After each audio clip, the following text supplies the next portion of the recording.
Today we are talking about average closing costs for a seller. So let's get into that.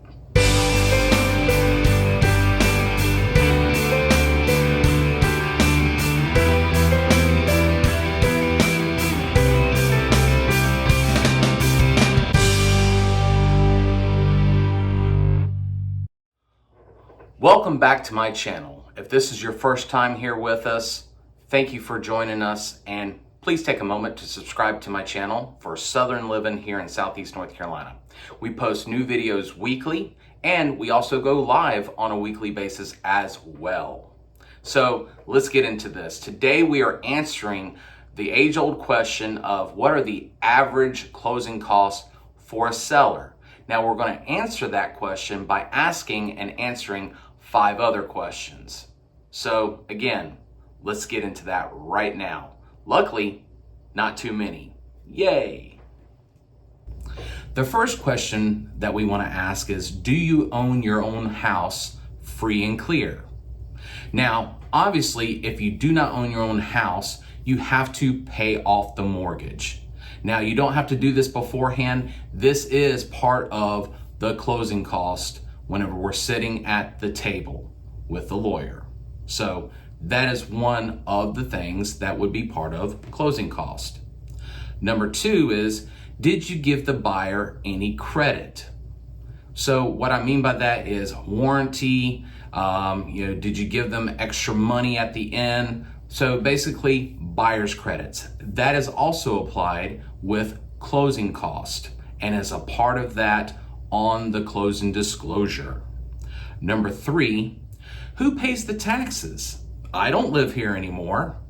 Well, the property tax is prorated. So if you live there until June, you'll pay the taxes from January to June, and then they pay the taxes from July to December and so forth. So you do have to pay while you live there, but again, that is one of those things that is on the closing disclosure and as part of your closing costs. The 4th thing that we're going to talk about is, I'm paying who and when? Commission. So whatever you put together with your listing agent, that is what you're going to pay to the real estate agents. Whether you're also taking care of the seller's agent or just the listing agent or both, that also comes out at the closing time and is part of the closing cost. The 5th and final question that we want to ask is closing fees, wire transfers, and miscellaneouses. Oh my!